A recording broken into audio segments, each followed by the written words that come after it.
Good evening to all of you. आज 28 नवंबर है और जैसा कि कल मैं एक वीडियो लेकर आई थी और उसमें मैंने बताया कि अगर पेपर 3 को टैकल करना है या फिर किसी भी पेपर को अच्छे से टैकल करना है, अच्छे मार्क्स लाना है तो 3 मार्कर पे मजबूत पकड़ होनी चाहिए। तो और उस ऊपर से जो पेपर 3 होता है वो सबके लिए बहुत बड़ी बाधा होती है पेपर को क्रैक करने के लिए, इवन एलिजिबल होने के लिए, क्वालिफाई होने के लिए कि आगे आपकी कॉपी चेक की जाए कि नहीं। तो उसके लिए मैं 3 मार्कर सीरीज़ लेके आई हूँ और आज उसका पहला पार्ट है। आज हम फिजिक्स से स्टार्ट करेंगे, देन केमिस्ट्री पे जंप करेंगे, then biology, geology, biotechnology and जितने भी एनवायरनमेंट वगैरह हैं, जितने भी सेक्शंस हैं, मतलब यूनिट टाइम जितने भी 10 यूनिट्स हैं लगभग, तो उनके सभी के 3 मार्कर को हम जितना कवर ज़्यादा हो सकेगा उतना कवर करेंगे। कोशिश ये रहेगी मेरी कि ऑलमोस्ट क्वेश्चन अगर 30 क्वेश्चन आते हैं साइंस में तो 25 प्लस क्वेश्चन मेरी मतलब ऐसी कोशिश रहेगी कि इसी में से आए, इसी सीरीज़ में से आए। तो स्टार्ट करते हैं। आज पहला क्वेश्चन, पहला जो 3 मार्कर का टॉपिक है, पहला वो है पहला क्वेश्चन है मात्रक। अब अगर आ गया कि किसी राशि के मापन का ये मात्रा के क्वेश्चन है 3 मार्कर। इसमें हम ये आंसर है पूरा, ये आंसर है 3 मार्क के लिए, 3 मार्क के नंबर के लिए। किसी राशि के मापन का निर्देश मानक क्या कहलाता है? मात्रक कहलाता है। अब 3 लाइन ही तो होती है 3 मार्कर में, तो उसमें हम कहलाता है, ऐसा होता है, ये तो अंडरस्टूड है ना एग्जामिनर के लिए भी कि हाँ मात्रक के बारे में ही हम बता रहे हैं, तो वो मात्रक कहलाता है। किसी राशि के मापन का निर्देश मानक, आप इतना लिख के कॉमा कर दो, आप वो समझ जाएगा सामने वाला कि मात्रक के बारे में ही आप उसकी डेफिनेशन दे रहे हो या समझा रहे हो। तो कहलाता है, ऐसा होता है, चाहिए, इन सब में 3 मार्कर में आप फालतू में जो लाइंस होती हैं उनको वेस्ट मत करिए, उसमें खाली इंपॉर्टेंट ही वर्ड्स का यूज करिए। जैसे कि उसमें देखो 2 प्रकार के अब होते हैं, तो इतनी स्पेस और चली जाएगी, है ना। तो कहलाता है ये सब ना लिख के जो टू द पॉइंट है वही लिखो। आप जितना ज़्यादा मतलब आप दे सकते हो नॉलेज उनको, उतना देने की कोशिश करिए। तो किसी राशि, मात्रक क्या होता है? किसी राशि के मापन का निर्देश मानक। आपको ये जो मैं यहाँ पे बता रही हूँ वैसा का वैसा अभी आप कॉपी में नोट करते जाइए साथ में, और डेली का डेली 10 मिनट 15 मिनट दे के रटते जाइए। यही आप लिख के आएंगे तो 3 में 3 देने से कोई नहीं रोक सकता है। किसी राशि के मापन का निर्देश मानक। मात्रक 2 प्रकार के होते हैं, होते नहीं लिखना है, बस 2 प्रकार के। कौन कौन से? एक मूल मात्रक होता है, एक व्युत्पन्न मात्रक होता है। मूल मात्रक की संख्या 7 है। उदाहरण के लिए आपने यहाँ पे बता दिया कि मीटर और केल्विन और ऐसे बहुत हैं, किलोग्राम, एम्पियर वगैरह, ये सब मूल मात्रक के हैं, बट ज़्यादा स्पेस नहीं होगा तो हम 1 ही 2 एग्जाम्पल देंगे। व्युत्पन्न मात्रक की संख्या 2 है और उसमें से हमने बता दिया जैसे मीटर, सेकंड वगैरह वगैरह, ये सब एग्जाम्पल दे दिया, ठीक है। देन है प्रकाश वर्ष, दूसरा है प्रकाश वर्ष।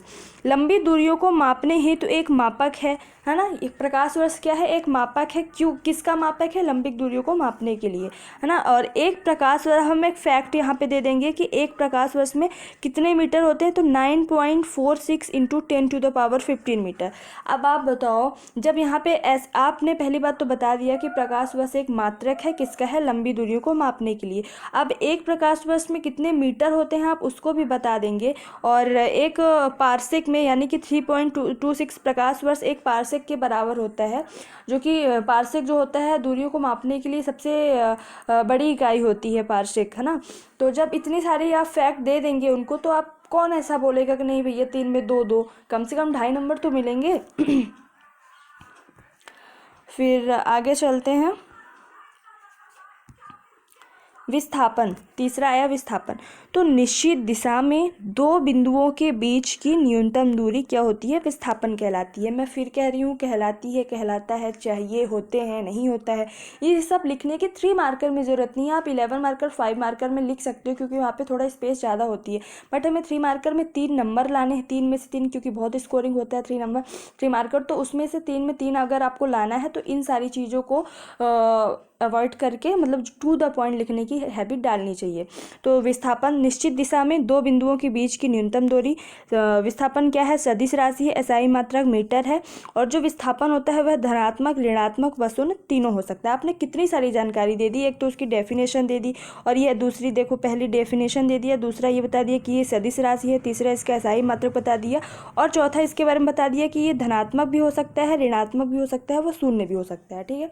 देन आते हैं वेग पे, तो निश्चित दिशा में प्रति सेकंड वस्तु द्वारा तय की गई दूरी वेग कहलाता है। यह विस्थापन की दर होती है। इसी मतलब विस्थापन की दर ही तो वेग होता है, तो इसको भी बता दिया, एक डेफिनेशन के तौर पे ये बता दिया और एक विस्थापन की दर होती है बता दिया। वेग भी सदिश राशि है, SI मात्रक मीटर पर सेकेंड। देन त्वरण, जिसको एक्सेलरेशन भी बोलते हैं, और ऐसे इसको यहाँ पे एक और इंफॉर्मेशन ऐड कर सकते हैं कि इसे स्मॉल a से दर्शाया जाता है। किसी वस्तु के वेग में परिवर्तन की दर त्वरण होता है। त्वरण क्या होता है, एक्सेलरेशन क्या होता है कि किसी वस्तु के वेग में परिवर्तन की दर, बस इतना ही लिख दो, होता है कहलाता है नहीं लिखना है। किसी वस्तु के वेग में परिवर्तन की दर सदिश राशि है त्वरण, SI मात्रक है मीटर पर सेकेंड स्क्वायर। SI मात्रक तो बहुत इंपॉर्टेंट है लिखना सबके लिए। और ऋणात्मक त्वरण को मंदन कहते हैं। यहाँ पे एक एक्स्ट्रा इन्फॉर्मेशन दे दिया गया कि जब कभी वेग घटता है तो जो एक्सेलरेशन है वो निगेटिव हो जाता है, और उसी निगेटिव एक्सेलरेशन को क्या बोला जाता है, मंदन कहा जाता है, जिसे इंग्लिश में रिटार्डेशन बोला जाता है। तो त्वरण को किससे दर्शाया जाता है, एक और अगर जगह बचे, स्पेस बचे, तो स्मॉल a से दर्शाया जाता है। देन 6 इंफॉर्मेशन है न्यूटन का गति का नियम। खाली इतना दिया है, न्यूटन की गति का नियम। तो आप स्टार्ट कहाँ से करेंगे कि 1687 में न्यूटन ने अपनी पुस्तक प्रिंसिपिया में 3 नियम दिए, जिसे ही न्यूटन का गति का नियम कहता है। वो अंडरस्टूड समझ लेगा सामने वाला। तीनों गति के नियम को लिखना इंपॉर्टेंट है कि पहला जो नियम होता है उसे गैलीलियो या फिर जड़त्व का नियम कहते हैं, ठीक है। और उससे प्राप्त क्या होता है, पहले नियम से क्या प्राप्त होता है, बल की परिभाषा। देखो अगर आप लिखेंगे न्यूटन की गति का नियम तो आप सब इतना ही लिखें, शायद इतना ही लिख पाएँ कि मतलब न्यूटन ने अपनी पुस्तक में गति के नियम दिए, उनमें से 3 आप बता देंगे। लेकिन आप अगर तीनों के नियम से हमें क्या प्राप्त होता है या फिर उसमें स्पेसिफिक चीज़ें क्या है, थोड़ा थोड़ा भी अगर लिख दिए 3 मार्कर में, तो भैया ऐसा कौन एग्जामिनर होगा जो 3 में 3 नहीं देगा, हैं। तो पहला जो नियम है उससे बोलते क्या है, ये तो जड़त्व का नियम या फिर गैलीलियो का नियम। और इससे क्या, पहले नियम से क्या प्राप्त होती है, बल की जो परिभाषा है वो हमें मिलती है। न्यूटन का जो सेकेंड नियम है उससे बल का व्यंजक मिलता है। और तीसरे नियम को क्या बोलते हैं, एक्शन एंड रिएक्शन का नियम, यानी प्रतिक्रिया का नियम। न्यूटन के 3 नियम हो गए। देन आते हैं आवेग पे।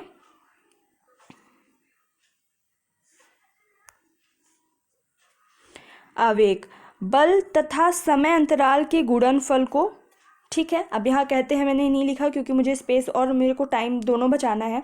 साइंस में देखो भैया मैथ्स भी सॉल्व करनी रहेगी, और फिजिक्स में भी न्यूमेरिकल्स आ जाएँ, कुछ डेरिवेशन टाइप का आ जाए, तो उसके लिए टाइमिंग बहुत ज़्यादा बचाना होगा। और प्लस टाइमिंग के साथ साथ हमें स्पेस में भी ज़्यादा स्पेस नहीं मिलता है, तो उसके अंदर ही सारी इन्फॉर्मेशन देनी होगी। तो आप 3 मार्कर में तो ऐसे ही करो कि मतलब कम से कम ये जो ग्रामेटिकली करेक्ट करने की कोशिश ना करते हुए आप टू द पॉइंट फैक्ट ज़्यादा देने की कोशिश करो। आवेग क्या होता है, बल तथा समय अंतराल के गुणनफल को आवेग कहते हैं। सदिश राशि है आवेग, मात्रक न्यूटन सेकंड होता है।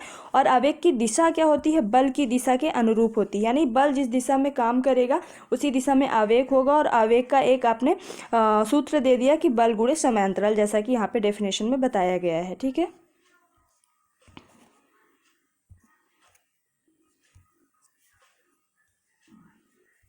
एक मिनट,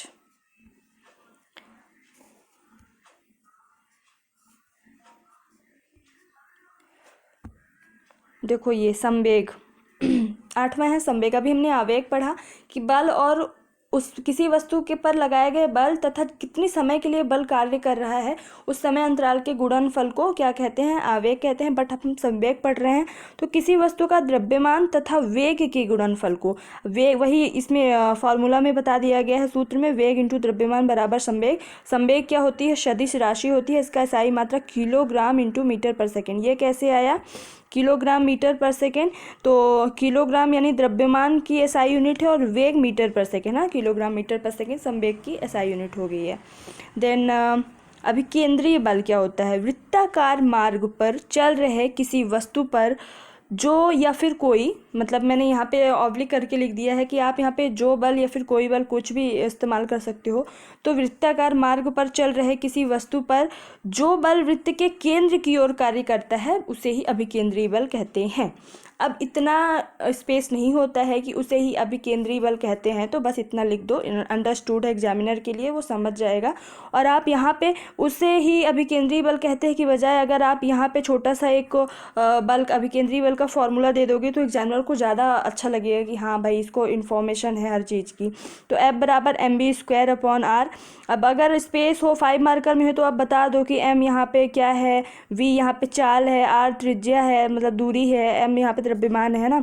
और एक और इन्फॉर्मेशन दे दो कि अभिकेंद्री बल के अभाव में वस्तु वृत्ताकार मार्ग पर नहीं चल सकती। इसको दूसरे तरीके से किस तरीके से लिख सकते हैं कि अभिकेंद्री बल यहाँ पे है ना, तो आवश्यकता लिख दो, आवश्यकता वस्तु के वृत्ताकार मार्ग पर चलने हेतु, है ना। देन आया अपकेंद्रीय बल। अपकेंद्रीय बल क्या होता है? अभिकेंद्रीय बल के, एक मिनट, अभिकेंद्रीय बल के विपरीत दिशा में लगने वाले बल को क्या कहते हैं? अपकेंद्रीय बल। यानी अभिकेंद्रीय बल और अपकेंद्रीय बल एक दूसरे के विपरीत होते हैं। अगर अभिकेंद्रीय बल वृत्त के केंद्र की ओर लगता है, यहाँ पे अगर वृत्त है तो ये ऐसे लगेगा, तो जो अपकेंद्रीय बल है ये केंद्र से बाहर की ओर, अप यानी बाहर होता है, दूर होता है, तो केंद्र से दूर की ओर जाएगा। तो एक और एग्जाम्पल यहाँ पे, और आप यहाँ पे क्या बोलते हैं, अंतर भी कर सकते हो दोनों पे, अगर अंतर लिखने को भी आया तो। 5 मार्कर में भी यार, अगर 3 मार्कर किसी का अच्छे से एक किसी टॉपिक पे है, किसी पॉइंट पे है, तो 5 मार्कर को आप लिख सकते हो। अन्य नाम क्या है इसका? छद्म बल या जड़त्वीय बल। और उदाहरण है कपड़ा सुखाने की मशीन, दूध से मक्खन निकालने की मशीन। अब ये बताओ आपकी अगर मेंस में आप 3 मार्कर पढ़ रहे हो और इसमें ऐसा प्रीलिम्स में एग्जाम्पल आ गया, मतलब ऐसा क्वेश्चन पूछ लिया कि दूध से मक्खन निकालने की मशीन किस बल पर कार्य करती है, 4 ऑप्शन दे दिए, तो आप नहीं लगा पाओगे कि अपकेंद्रीय बल पर कार्य करती है? लगा पाओगे ना। तो भैया अगर मेंस पढ़ रहे हो प्रीलिम्स वाले, तो आपके लिए तो अच्छा ही है कि मेंस तैयार हो रहा है, साथ में प्रीलिम्स भी तैयार हो रहा है, बट समझते नहीं हैं लोग, क्या ही बोलें अब। देन है सरल मशीन। 11th क्वेश्चन, सरल मशीन। एक ऐसी युक्ति कॉमा जिसमें किसी सुविधाजनक बिंदु पर बल लगाकर किसी अन्य बिंदु पर रखे हुए भार को उठाया जाता है। सरल मशीन एक युक्ति है जिसमें किसी सुविधाजनक कोई ऐसी बिंदु पर बल लगाएंगे और किसी अन्य बिंदु पर कोई भार रखा हुआ उसको उठाया जाएगा, ठीक है। जैसे एग्जांपल दे दिया, उत्तोलक क्या है? एक सरल मशीन है, घिरनी, स्क्रू, जैक, ये सब सरल मशीन है। और ये जो सरल मशीन है बल आघूर्ण पर के सिद्धांत पर कार्य करता है, ठीक है। उत्तोलक जैसे हमने बताया ऊपर की सरल मशीन ही होती है एक प्रकार से, ये भी लिख सकते हैं कि एक सरल मशीन है, जैसे यहाँ पे लिखा हुआ है। यह एक सीधी या टेढ़ी दृढ़ छड़ यानी कठोर होती है, सीधी या टेढ़ी कुछ भी हो सकती है, जो एक बिंदु के चारों ओर घूम सकती है। इसके 3 बिंदु होते हैं, ये इंपॉर्टेंट लिखना है कि 3 बिंदु होते हैं। पहला आलंब बोलते हैं, दूसरा आयास और तीसरा भार। ये 3 मार्कर के लिए। अब अगर 5 मार्कर में उत्तोलक आ गया तो आप ये लिख दो, फिर आलंब क्या होता है, आयास क्या होता है, भार क्या होता है, इसका थोड़ा थोड़ा करके लिख दो। तो ये आपको डिटेल में इसके लिए पढ़ना पड़ेगा थोड़ा सा कि आलंब, आयास, भार, बट 3 मार्कर में आप इतना लिख दोगे तो 3 में 3 आपको मिल जाएंगे। देन 13th है कार्य। वस्तु पर लगाए गए बल तथा उसी दिशा में वस्तु के विस्थापन का गुणनफल ही कार्य होता है। अब यहाँ पे मुझे लिखना पड़ा होता है, पर ठीक है नहीं लिखते तो चल जाता।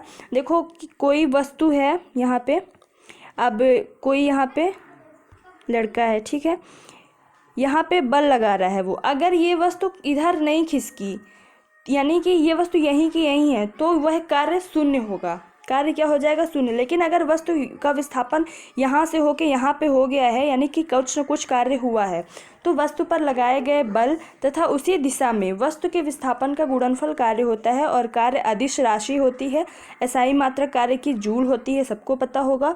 इसका एक और फॉर्मूला लिख सकते हो कि W = F × S cos theta. तो F तो फोर्स ही हो गया, यहाँ पे ये W है वर्क है, और S विस्थापन को डिनोट कर रहा है। ऊर्जा, किसी वस्तु के कार्य करने की क्षमता ऊर्जा होती है, यह भी अदिश राशि है, एसआई मात्रक जूल होता है। 2 प्रकार होते हैं ऊर्जा के, गतिज ऊर्जा की आपने छोटा सा फॉर्मूला दे दिया, 12 mv²। और अगर और थोड़ा सा स्पेस रहे तो बता दो v क्या है, m का है क्या है। स्थितिज ऊर्जा = mgh, है ना। तो ऊर्जा में ना केवल आपने यह बताया कि ऊर्जा होती क्या है, अदिश राशि है, एसआई मात्रक, बल्कि आपने ये भी बता दिया कि 2 प्रकार की मुख्यतः ऊर्जा होती है, गतिज ऊर्जा और स्थितिज ऊर्जा। और गतिज स्थितिज ऊर्जा का भी फार्मूला आपने बता दिया, स्थितिज ऊर्जा का भी आपने फार्मूला बता दिया, तो आपकी कॉपी औरों से बहुत अलग दिखेगी, है कि नहीं। Then last but not the least 15th question today's, शक्ति। कार्य करने की दर को शक्ति कहते हैं, मैं नहीं लिख रही इसलिए मैंने आपको नहीं बताया कि ये भी लिखो। कार्य करने की दर शक्ति होती है एसआई मात्रक वॉट। अन्य मात्रक भी एक होता है अश्वशक्ति। एक अश्वशक्ति बराबर, सॉरी यहाँ पे मैंने गलत लिखा है, 746 होता है, ना कि 476, 746 वॉट होता है। और शक्ति का हमने यहाँ पे सूत्र लिख दिया कार्य बटे समय, क्योंकि कार्य करने की दर यानी कि कितने समय में कितना कार्य किया जा रहा है ना, तो ये शक्ति। तो ये आज के 15 क्वेश्चन हो गए हैं और 15 क्वेश्चन हो गया तो सॉरी, ये 15 मिनट में लगभग हो गए हैं, 15 मिनट में, है ना, 15 क्वेश्चन 15 मिनट में हो गए हैं। तो कल से ट्राई करेंगे 15 क्वेश्चन रहे और कम टाइम में हो पाए तो। और प्लीज़ अगर आप लोगों को अच्छा लगे तो इसे शेयर करिए, सब्सक्राइब करिए। डेली एक से एक अच्छे फैक्ट लाऊंगी मैं 3 मार्कर, और इसमें प्रीलिम्स भी कवर होगा, 3 मार्कर भी कवर होंगे, और 3 मार्कर के साथ आप 5 मार्कर तो लिख ही सकते हैं, इतना मैं आपको दे दूँगी content. So thank you so much. जय हिंद, जय भारत।